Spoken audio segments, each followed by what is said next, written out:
Hola amigos, estamos de nuevo junto a ustedes en esta triple mirada. Una triple mirada que tiene una peculiaridad hoy día. Tenemos una cuádruple mirada y la tenemos, podríamos llamarle también, una mirada de los Juanes y de los Franciscos. Desde la izquierda tenemos a Francisco Curreco, nuestro amigo abogado. También tenemos a Francisco Jara, profesor. Está también aquí a mi derecha Juan Camus, que ya nos ha acompañado, y el quien les habla, Juan. Por lo tanto, ya decíamos, los Franciscos y los Juanes nos reunimos para conversar. Y estábamos hace un rato, antes de empezar este programa, viendo qué íbamos a abordar en estas miradas multidisciplinarias, por decirlo de alguna manera. Y veíamos que con preocupación el sistema vial, la accidentabilidad del tránsito, porque una de las características que tiene también nuestro país, que la mayor cantidad de personas muere de accidentes, y particularmente los que mueren en accidentes son los jóvenes. Nuestra juventud es la que más perece en los accidentes y sobre todo los accidentes del tránsito. Se han hecho campañas, por ejemplo, contra el cigarrillo, intensamente, con fotografía, pero a mí me parece que todavía está ausente una campaña, un sistema en general que nos proteja a todos de los accidentes del tránsito, porque muchas veces también mueren los que están conduciendo, pero también la imprudencia de aquellos que van no en un vehículo también nos lleva a esas desgracias. Por ejemplo, Francisco, tú que trabajaste en una mutual en que tenías que enfrentar mucha accidentabilidad, ¿cómo lo ves también? ¿Cómo ves las características de nuestro país y ese hecho que asuela a nuestra juventud? Bueno, la gente de prevención de riesgos, sobre todo que se dedican a analizar las causas y condiciones de accidentes, yo me acuerdo que habían llegado a la idea incluso de la aversión al riesgo o incluso de la aceptación del riesgo, porque claramente manejar vehículos implica asumir determinado riesgo, o sea, es una actividad riesgosa en sí misma, o sea, es imposible pensar que no haya un riesgo en la realización de esa actividad, es inherente a esa actividad riesgos. Correcto. Y por eso digamos que hay una serie de connotaciones, por ejemplo, jurídicamente, voy a hacer un alcance ahí, para el efecto de asumir responsabilidades. Hay una lógica, por ejemplo, en la ordenanza del tránsito que tiene que ver con que se responde por sí mismo, o sea, por el solo hecho de cometer una infracción. Si yo voy conduciendo y enfrento una luz roja, tengo que obligatoriamente detenerme. No puedo yo decidir si cruzo o no cruzo, independientemente si haya una esfera de riesgo, porque puedo ir a las 3 de la mañana, la ciudad está vacía y se me pone una luz roja al frente y yo digo, bueno, no hay nadie, no hay ningún peatón que vaya atravesando, ningún animal, ningún otro vehículo, por lo tanto yo podría hacer el ejercicio subjetivo y decir, mire, no estoy frente a un área de riesgo, así que por lo tanto, no. Se me obliga a detener y cumplir digamos, la norma, que es detenerme, aun cuando. ¿Y por qué? Porque eso, el no hacerlo, precisamente desde el punto de vista estadístico, desde el punto de vista de la actividad misma, es pernicioso. O sea, en sí misma esa actividad es riesgosa. Mira, me hace recordar una situación muy lamentable y triste, en el cual un alumno mío de educación media, hace ya más de 20 años, excelente alumno, excelente hijo, un chiquillo muy apreciado en el colegio por sus amigos, porque era un chiquillo realmente excepcional en todos los sentidos. Correcto, respetuoso, estudioso, empeñoso. Y manejando a altas horas de la madrugada, tipo 2, 3 de la mañana, en una ciudad del sur, con discopare, y no lo respetó. Él tomó la opción, como era tarde, como la que decía Francisco, no se veía ninguna amenaza. Exacto. Y él cruzó y venía un camión cargado con troncos, es decir, un gran camión que lo tomó en el medio y lo hizo triza. Y la vida de este muchacho Claro. llegó hasta ahí, ¿no? Claro. Por haber tomado esa Es la decisión que- claro. de, Sí, sí, de claro. ser él el que tomaba la decisión Sí, claro. y no respetar la norma tal Claro. como es. Claro. Claro. Aumenta sin duda Claro. el riesgo Claro. enormemente Claro. cuando las reglas no se cumplen. Bueno, es que por eso, o sea, yo creo que todos los estudios han llegado a la conclusión de que ahí tiene que cumplirse la norma en términos absolutos. Exacto. Por ejemplo, si uno viaja de Antofagasta a Calama, se va a encontrar con una línea férrea, creo que a la altura de Baquedano, en que no hay absolutamente Claro. nada, digamos, Despoblado. despoblado. No. Pero hay que detenerse. Exacto. ¿Ah? Y verificar si viene o no viene el tren y cruzar. Porque en una de esas viene el tren. ¿Te acuerdas que antes había un péndulo que Sí. oscilaba y decía claro. pare, mire y Y escuche? escuche. Exacto, O sea, claro, era usar sí. los dos sentidos principales. La Claro. vista. Entonces, eso- disculpa, yo creo que el de tal connotación, digamos, la esfera de riesgo que se crea, es que en definitiva yo creo que se ha tomado la decisión, no solamente desde el punto de vista normativo, sino que también policial, vial, en el sentido de eliminar las decisiones humanas, Correcto. salvo, digamos, las que están estrictamente permitidas. ¿Ah? Y eso no solamente se ve en la seguridad vial, se ve en la seguridad aérea, en Claro, la seguridad en marítima, ¿cierto? Porque para que funcione el sistema en una, digamos, actividad de alto riesgo tiene que ser así. De otra manera, la cosa, claramente, el riesgo sobreviene y el accidente, y el siniestro, Y las víctimas. y las víctimas. ¿Y tú, Juan, Exactamente. cómo ves, por ejemplo, toda esta situación? ¿Cómo la ves? Yo creo que hay dos causales que agravan esta situación, la verdad. Una de esas causales es el aumento del parque automotriz, sin lugar a duda. ¿no? Claro. Llega Sin un lugar a aumento duda. desmedido. Y es un aumento bastante considerable. Veamos Santiago, ¿no? Solamente. Y el otro son las redes viales estructurantes. Muy bien. Siguen siendo exactamente las mismas que en los años 50. Entonces, más autos y las mismas redes viales hacen que la Exactamente. tasa de accidentabilidad Claro, Muy bien. sea mayor. claro. Exactamente. No tenemos el sentido de la planificación urbana con proyección de futuro. Muy bien. Claro. Veamos la estructura vial de 15 Norte, donde está toda esa zona de mall y de grandes edificios, donde está el regimiento Coracero. Las calles siguen siendo exactamente las mismas. Y el número de personas que concurre allí a hacer sus labores comerciales, tanto de trabajo como para ir a comprar, ha aumentado, yo diría, en un 5000%. Claro. Mira, fíjate que ahí hay un sector que es bien importante, porque Libertad antes del mall no era más amplia que ahora. No. Libertad simplemente tuvo una manito gato, Claro. ¿cierto? Le hicieron un manejo central, le quitaron los adoquines, asfaltaron encima. Pero los desagües en invierno demuestra que en el desagüe de agua, digamos, de lluvia, no se avanzó nada, al contrario, se complicó más. Me complicó, sí. Las obras de mitigación, digamos, vial, que debieron adoptarse para los efectos del mall, claramente no se adoptaron, ¿cierto? Viene ahora la construcción de un edificio, creo que de la cadena Hilton, donde estaba el sanatorio marítimo, Correcto.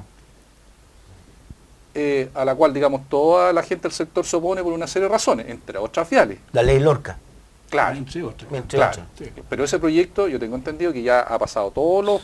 y está aprobado, Sí. ¿cierto? Todos los trámites administrativos, judiciales, Están está haciendo aprobado. inicio de obra ya. Imagínate el aumento de la congestión vial que se va a producir con un edificio, o sea, con un hotel que no debería tener menos de 18 o 20 pisos. Agrégale el crecimiento que ha tenido la comuna de Concón.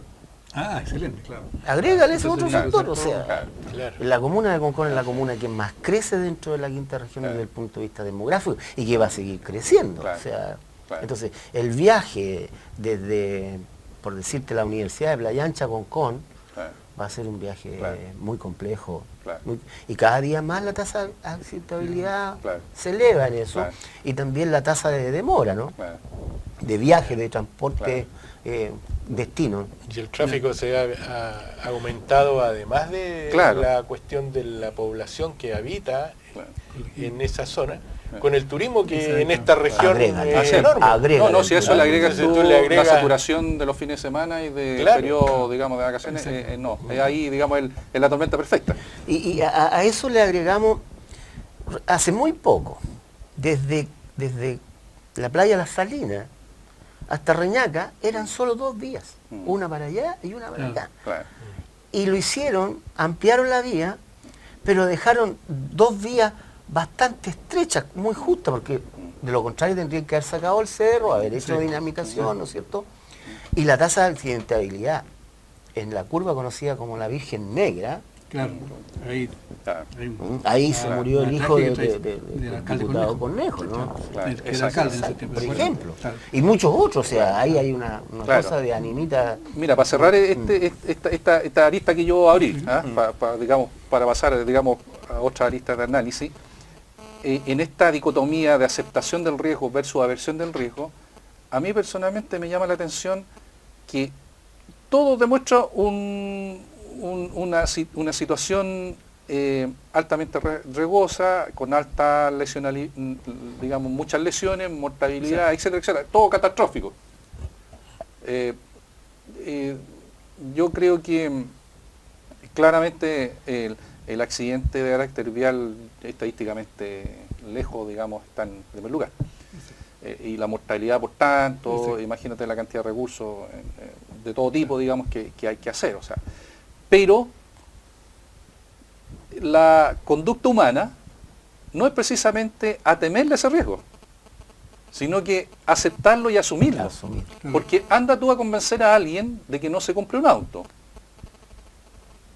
O sea, teniendo la disponibilidad, lo primero que hacer, se va a comprar un auto y se va a subir y va a abandonar el transporte público. Yo, por ejemplo, soy un hincha, lo conversábamos en otra ocasión, del transporte público. Yo prefiero el transporte público al transporte privado.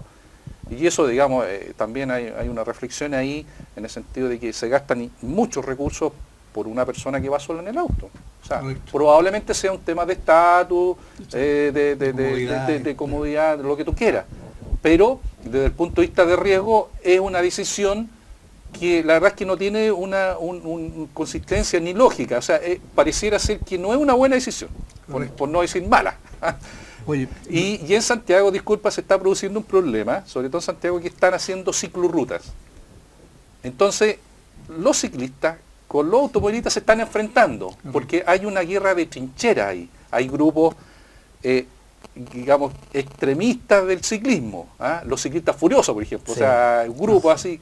Entonces, se disputan calles. En algún, se ha dicho ciclovías, pero en alguna parte, en algún momento tienen que toparse, en algún cruce, en alguna parte.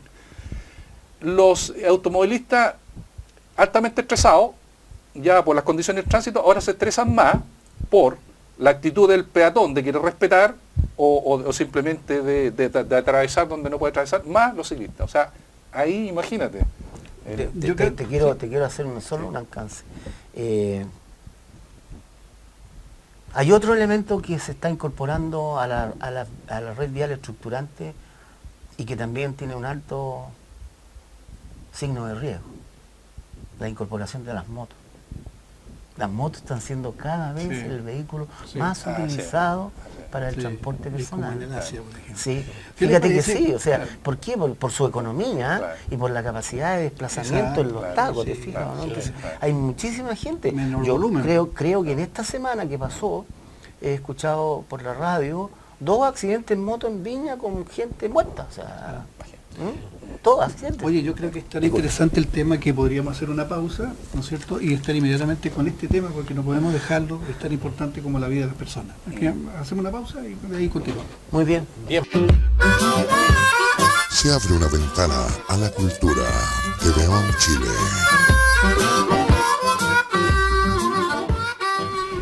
Bueno amigos, estamos de vuelta en esta cuádruple mirada y Juan apuntaba justamente al problema de la incorporación de la moto como con la agilidad que le da a quienes la ocupan menos espacio, pero también, ¿no es cierto? Ahorro de energía. También, claro, gasta menos energía, pero también la persona se convierte, en su propio cuerpo convierte, digamos, lo que es el resto del vehículo en otras partes. Yo quería apuntar un poco, para retomar lo que ustedes estaban señalando, también lo que hablaba Currico, en el sentido de que, por ejemplo, a mí me preocupaba mucho el accidente del tránsito, porque ya decimos que es la principal causa de muerte de jóvenes. Y a mí me preocupó una frase que una vez dijo el doctor Claudio MacLean, que trabajaba conmigo en el IST, y él era también encargado del SAMU en la región.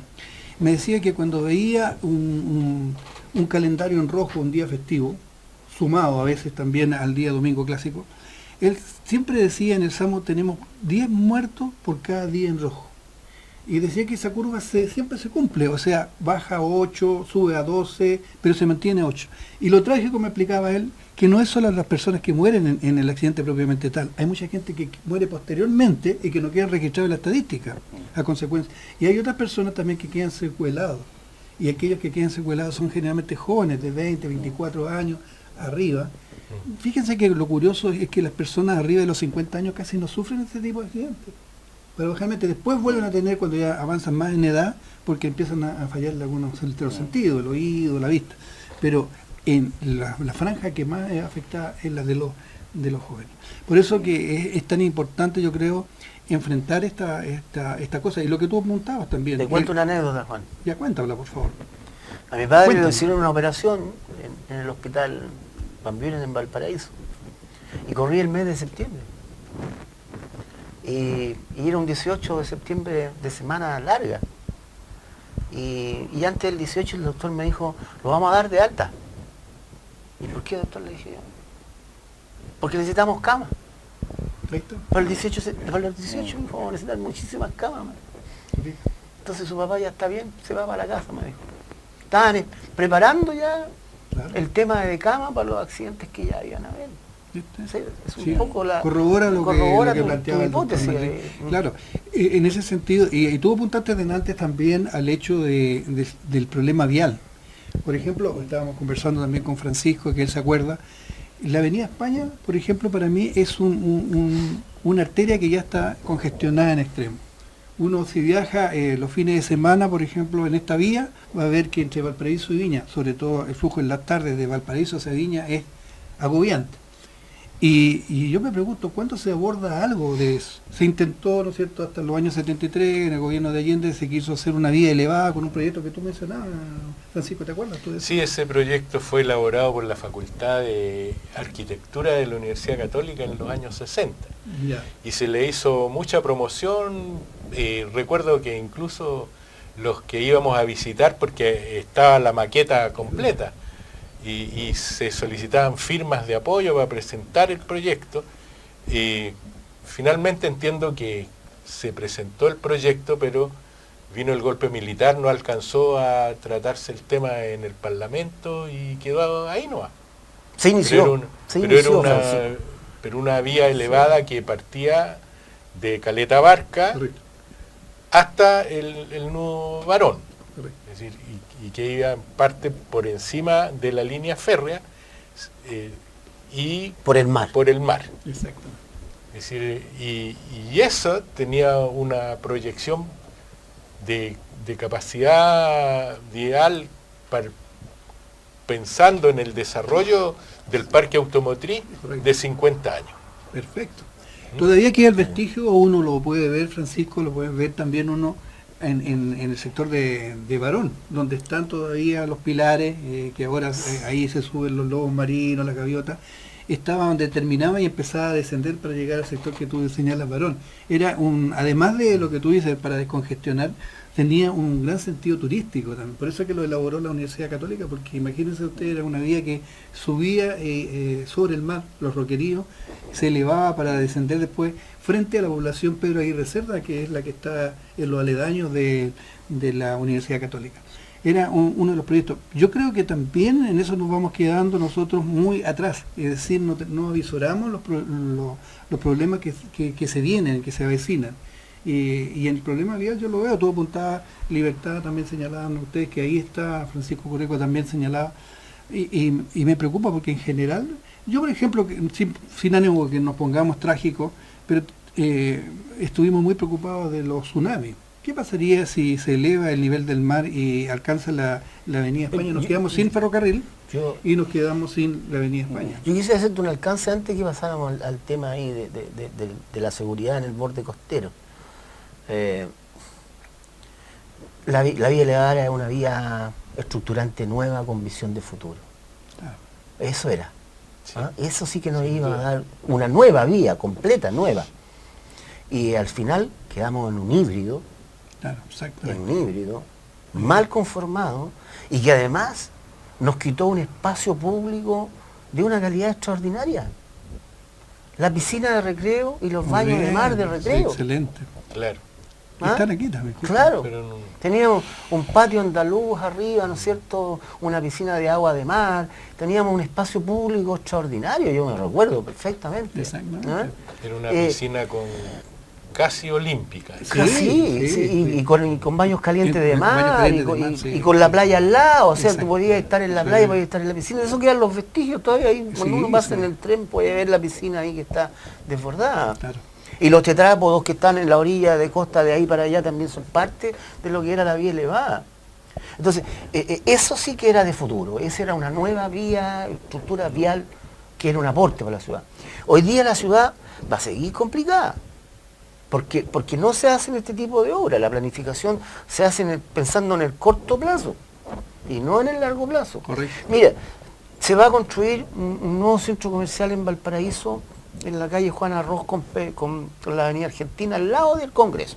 Ya toda esa cuadra está absolutamente desocupada y ya viene una cadena de H&S a construir un centro comercial. A eso agrégale lo que va a ocurrir con el Mall Barón si es que esa obra se concretiza. ¿Por dónde va a salir la gente que va a entrar al Mall Barón? ¿Por dónde van a evacuar todos esos autos cuando tenemos el nudo vial ahí? Nudo vial. Exacto. ¿Ah? Nudo ciego. O sea, un nudo ciego, está amarrado eso. Entonces, ¿Por dónde van a entrar los camiones? Porque no todos los camiones vienen al puerto. Exactamente. entonces pero ahí, o sea, ahí ya se nota la congestión de Avenida Argentina, con todo el poblamiento del barrio O'Higgins, ¿no es cierto?, San Roque, Exacto. Parque Los Ingleses, ya, y las vías siguen siendo exactamente las mismas. No hay una posibilidad de conectarse Correcto. con una vía nueva. Muy bien. Claro. Eso, Claro, mira, para corroborar lo que dice Juan justamente en este libro de Piero Castañeto, La Viña del Mar, la hija de los rieles, justamente apunta a eso y sale fotografía de lo que tú estás señalando, sale Yo lo viví, fotografía o sea, de la piscina de recreo, recreo, de claro, recreo. que donde había un patio andaluz, ¿te acuerdas que se tomaba sol, la gente tomaba ahí solcito, era una cosa muy interesante tenía su lugar donde dejar la ropa, uno salía con la pura toalla nomás y con la Incluso había estacionamiento para los vehículos a la orilla en la vereda. claro, sí, claro, y Tenía también tenía- espacios de uno podía almorzar ahí el estacionamiento. día domingo, comerse un sándwich y todo. Y al lado estaba el club de buzos, ¿no? La Claro, parte superior exacto. estaba también. Claro. ¿No? Entonces, eso se destruyó producto de hacer una obra no como estaba contemplada, Claro. porque si hubiese sido la vía elevada, va por fuera, porque iba sobre el mar, entonces Claro. era toda una concepción de ciudad distinta. Eso bueno, ahí tú sabes que en esa piscina, en ese sector de recreo, fue en donde empezó a funcionar el Casino Municipal de Viña del Mar. Ahí comenzó. Y después, ¿no es cierto?, se le construyó el edificio clásico ya de Viña. O sea, tiene toda una prosapia, una tradición, ese sector. Que cuando Y uno tenía- pasaba en tenía- tren, porque la estación también de recreo También llegaba era una ahí. estación muy Sí. especial, construida en base a rieles con madera. Entonces uno quedaba, cuando se bajaba del tren, que uno se impresionaba, se bajaba del tren y quedaba como elevado mirando abajo del balneario propiamente tal. Era muy interesante. Bueno, esa es mi preocupación. Mi preocupación es la parte vial y consecuencialmente, o no sé qué es primero, los accidentes. No sé si los accidentes del tránsito son los que se originan también, digamos, esta preocupación momentánea, porque también a veces se hacen unas reparaciones o unas alteraciones que suplen los problemas, pero Son muy parches. momentáneo. Son claro, parches. exactamente. Y un parche dura lo que dura un Exacto. parche, ¿no? Claro, exactamente. Yo creo que eso es una de las cosas que debiera preocuparse al urbanista. Bueno, tú como profesor de geografía, yo creo que lo has apuntado muy bien, que debiera haber un sentido integrador, digamos, multidisciplinario, que se viera todo ese tipo de Con cosas. proyección de futuro también. Exactamente, claro. Porque nosotros somos profesores también, generalmente, y eso es lo trágico, ya lo decíamos que los jóvenes son los que son más afectados, y a veces son estudiantes también. El niño tiene una menor visión, es más bajo, no tiene la visión periférica que tenemos, no tiene la experiencia, no se cuida, porque cuando uno es joven se cree eterno, ¿no? Uno empieza a cuidar lo poco que le queda de vida cuando estamos más viejos, es curioso. ¿No es cierto? Y en ese sentido es la preocupación que nos asalta. Claro, pero frente a esa realidad, frente a esa, digamos, situación caótica, ¿cuáles son las alternativas que uno puede elucubrar, digamos, con ciertas licencias, a lo mejor de no tener la responsabilidad de tener que tomar las decisiones, claro, y tampoco claro, ni el tener poder que... de decisión, Claro, porque ¿qué es lo que uno puede pensar a futuro o proponer a futuro, aunque sea a título, como decía, meramente ilusorio, digamos, en lo que podría ocurrir, por ejemplo, en esta geografía tan particular, ¿cierto? Tan limitada también. Claro, Claro. porque este no es un proceso que solamente haya pasado, digamos, o esté pasando aquí en Chile, o sea, en primer lugar en esta región y en Chile, sino que está ocurriendo a nivel mundial. Y yo vi un reportaje hace tiempo en la televisión en que, por ejemplo, en la década del 50 en Estados Unidos se vieron precisamente enfrentados a que la industria automotriz empezó también a producir una cantidad inconmensurable, digamos, de vehículos, se elevó el nivel de consumo de los norteamericanos y todos tenían autos, una familia, 2 o 3 autos, o sea, un poco la realidad que estamos viendo nosotros. Y autos grandes. ¿sabes? Claro, y ellos tampoco tenían ciudades edificadas en ese entonces para absorber todo ese flujo. ¿Qué es lo que hicieron? Ahí lo mostraban en ese reportaje. Bueno, en primer lugar expropiar terreno, ampliar vías, Ahí iba yo, y Francisco. tener, digamos, por lo tanto, mayor redes viales, rediseñar todo, reconstruir o remodelar todo, pero el tema es de recursos y de políticas estatales, porque el Estado en algún momento, como pasa en todas, digamos, estas cosas, digamos, que producen de alguna manera males sociales, tiene que sacar cuenta y decir, mira, en realidad con la red actual que tengo me produce tanta accidentabilidad, esto tiene un costo tal, a lo mejor en forma alternativa, si invierto en mejorar esto, voy a poder bajar el nivel de gasto, porque efectivamente esto tiene como contrapartida, como lo señalabas tú, que los hospitales públicos, cuando hay alguna fecha, tengan que efectivamente prepararse. Digamos, este último fin de semana, 28 o 26 muertos a nivel nacional. Claro, exactamente. ¿Cuánto cuesta eso? ¿Cuánto el costo estatal, ¿cierto?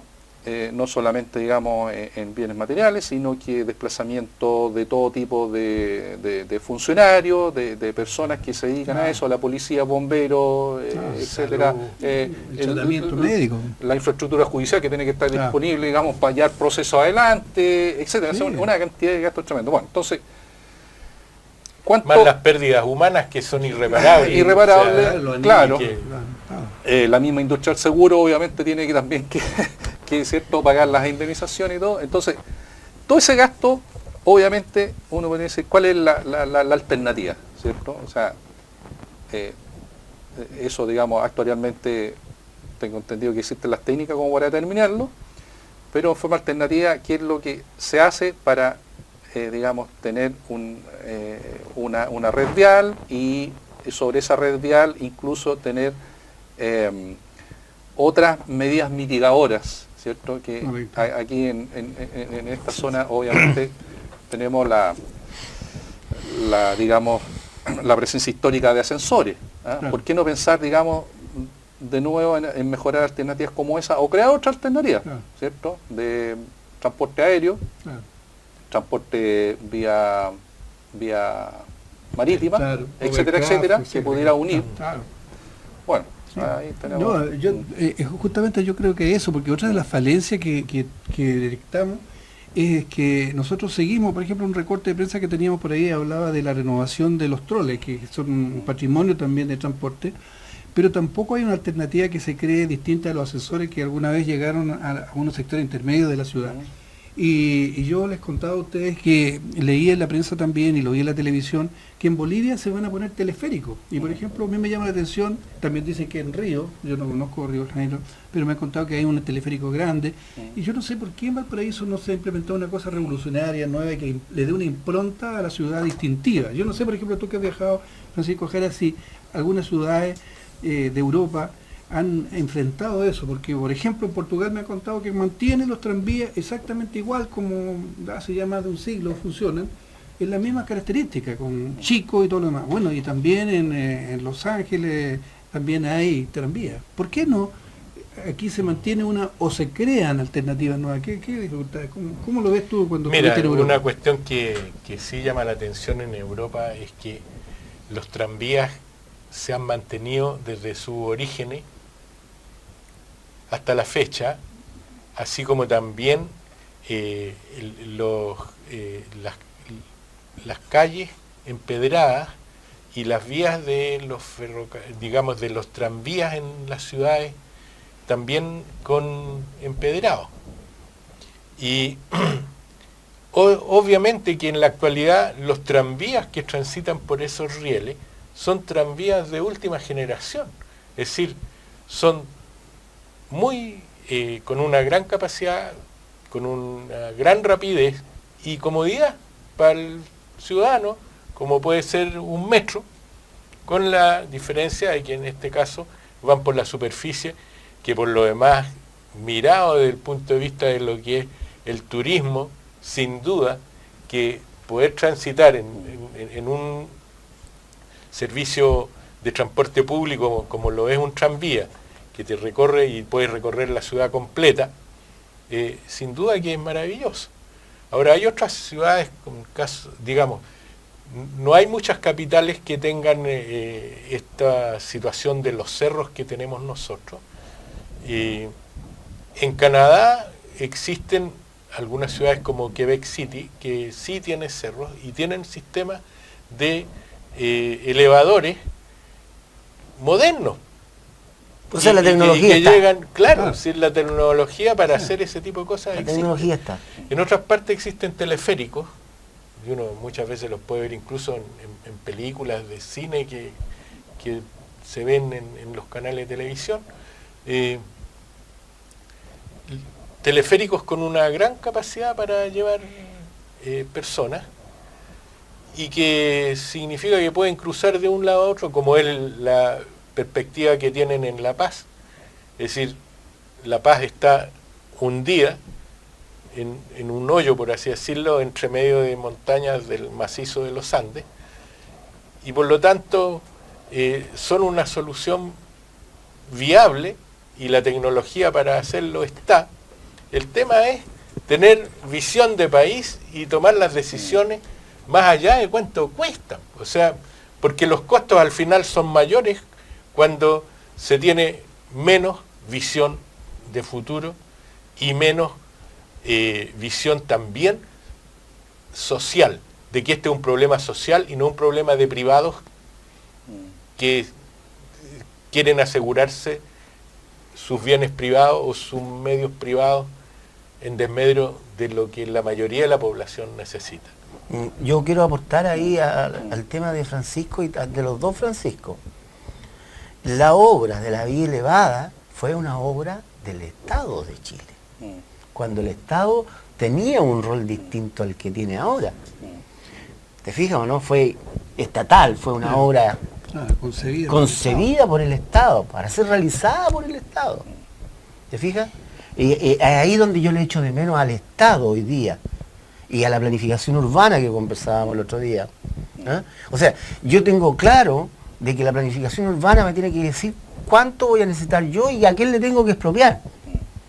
Y cuando se va a echar abajo una casa en un lugar donde yo tengo que expropiar, Su línea de construcción es de aquí para acá y no la línea de construcción que tenía antes. ¿Te fijas, no? Eso no existe. Eso no existe. Entonces, cuando veo a un gobernador llamando a la gente que vaya a ayudar a construir casas porque se viene el temporal ahí arriba en el incendio de Valparaíso, digo, ¿y dónde está el Estado? ¿Dónde está el Estado? ¿Dónde está? Esa es mi pregunta. Fíjate que a propósito de lo que decía Francisco Jara, también a mí me preocupa porque Chile, si hay un país que es marítimo, pero sin ser isla, es Chile. Porque tanto litoral, ¿no es cierto?, para un territorio tan extenso, creo que no hay otro país en el mundo, porque es tan delgado, ¿no es cierto? Y por ejemplo, en los medios de transporte nunca ha habido la utilización masiva del transporte de cabotaje para la gente. Uno sigue usando las vías terrestres. Y por ejemplo, entre Valparaíso y Viña no se utilizan los overcraft, por ejemplo, que usaban los ingleses, que pasaban el canal, ¿no es cierto? Pasaban el canal entre Inglaterra y Francia. Y que yo lo veo, por ejemplo, qué turístico sería subirse en el muelle de Vergara, siempre que estuviera bien construido y refaccionado, no como está ahora, que no sé hasta cuándo va a estar así, a pesar de ser la imagen vívida de Viña. Y después de desembarcar en el muelle Prat. Imagínese usted que sería bonito pasar por el muelle Barón. pasar o desembarcar el muelle. Claro. Pero en ese sentido, a mí me llama la atención que es como Chile como que nos asalta de posibilidades y ninguna de ellas la logramos capturar. Es igual que la energía, que es otra cosa, bueno, yo creo que para otro programa tocarlo, pero las energías naturales. Si hay un país que tiene tantas energías naturales, yo creo que no hay en el mundo. Por ejemplo, tenemos la energía solar, la energía eólica, la energía de las mareas, la energía de los geysers, la energía de las olas. Es decir, si uno buscara una energía natural, esa necesariamente está en Chile, en cualquiera de las partes. No sé, yo creo que ha sido muy interesante este programa. Creo que podríamos seguir hablando de distintos temas. Yo no sé si quieren agregar algo, nos está pillando el tiempo, pero me gustaría que cada uno, si tuviera algo que aportar en esta cuádruple mirada de los Francisco y los Juanes, podríamos tocar ahora. Juan, ¿tienes algo para cerrar este programa? Paso por esta vez, dando Sí, una Francisco. vuelta. Sí, bueno, o sea, Francisco. yo creo que como reflexión final queda, bueno, ¿quién se preocupa del bien común? Eso. Si tampoco es un tema de privado versus público necesariamente, pero como decíamos, hay un costo que en este momento asumimos y un costo alto, humano, económico, de todo tipo, y que requiere soluciones. O sea, porque si no, uno sabe, digamos, que día a día esto se profundiza, la estadística cada día aumenta, si bien, digamos, hay controles tales, por ejemplo, digamos, de tolerancia cero, de conducir, pero igual, aún, digamos, controlando esos aspectos, igual crece la estadística de siniestralidad, que por lo demás, la que normalmente se levanta tiene que ver con muertes, pero no de incapacitados o de lesionados. No sabemos cuál es el costo en salud solamente, digamos, cuál es el costo material. O sea, nosotros ahí claramente, como se grafica a veces en materia de riesgo, en prevención de riesgo, por lo que yo he visto, digamos, en esa técnica, nosotros vemos la punta del iceberg. La punta del iceberg estadística, digamos, está dada por la accidentabilidad mortal, pero bueno, y lo escondido, ¿cómo lo podemos cuantificar? Porque Sí. yo creo que Muchas gracias. es la parte, digamos, tal vez más extrema de la estadística que vemos, pero el resto no lo visibilizamos. Seguramente deben haber estadísticas de eso, pero en, digamos, costos gubernamentales, costos privados, ahí, digamos. Entonces, yo creo que desde el punto de vista de bien común, el Estado tiene que adoptar políticas, e incluso yo pienso que si no es capaz de financiar propuestas, podrá hacerlo con privados. ¿Por qué no? Sí, ¿por qué no? Asociación. Claro. Pública-privada. Claro, sí, una vía elevada, digamos, ya sea de ascensores o otro tipo de cosas, la gente podrá pagar su tarifa tal como la paga, digamos, un servicio terrestre. Si hay tecnología para hacer un puente sobre el canal Chacao, ¿hay tecnología para hacer una vialidad en Valparaíso? Obviamente. Claro, Obviamente. claro, Obviamente. Claro. claro. ¿Ah? Es cosa de plantearse los Claro. objetivos con una visión de futuro. Bueno, yo pero creo que ahí es donde hay Es que que ese es el tema. innovar. ¿Quién se está haciendo cargo del bien común? Bueno, yo creo que el problema, sin duda, es decir, el bien común es responsabilidad del Estado. El sentido que tienen los Estados es justamente el preocuparse de su territorio y de los habitantes y del medio ambiente de su territorio. Nosotros sus más hijos. que nunca, por supuesto, o sea, sus habitantes y sus proyecciones como especie.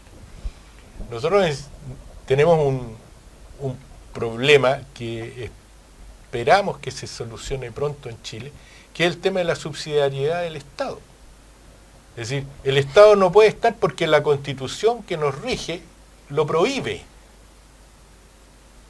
Y por lo tanto, los temas de salud, los temas de la proyección urbana, los temas de la proyección vial, los temas de las condiciones para que exista los medios de salud y de control necesarios, todo eso tiene que responder a una planificación que es de responsabilidad del Estado, pero que hoy día el Estado no la asume porque lo tiene prohibido.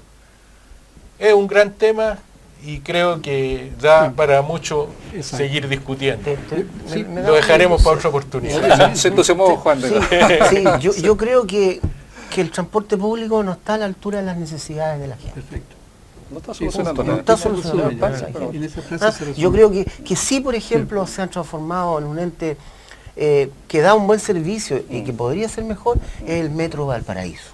Correcto. Para todo lo que es la intercomuna, pero para el tema intercomunal, ¿no es cierto? No para el tema de la De ciudad ciudad. propiamente tal, Urbano. sino que No. urbano, pero para la intercomuna yo creo que está haciendo bien su trabajo, cada día va mejor, de hecho ya compraron nuevos vagones que van a entrar al servicio luego, van a tener mayor frecuencia también en su salida, entonces yo creo que el transporte público no está a la altura.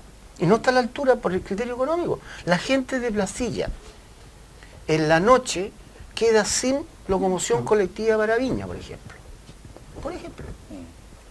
Por ejemplo, no vienen nomás, se acabó.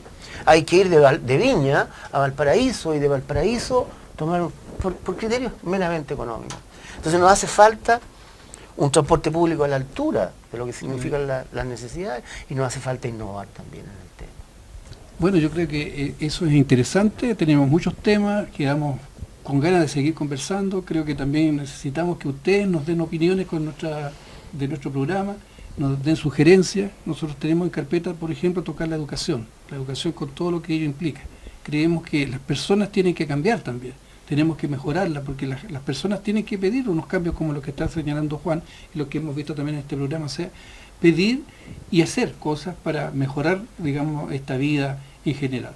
Los invitamos entonces para esta próxima triple mirada, ojalá que siga siendo cuádruple mirada, y Los tres mosqueteros eran 4. así, y de Francisco y de Juan. Entonces, para la próxima oportunidad, muchas gracias por habernos sintonizado. Se abre una ventana a la cultura.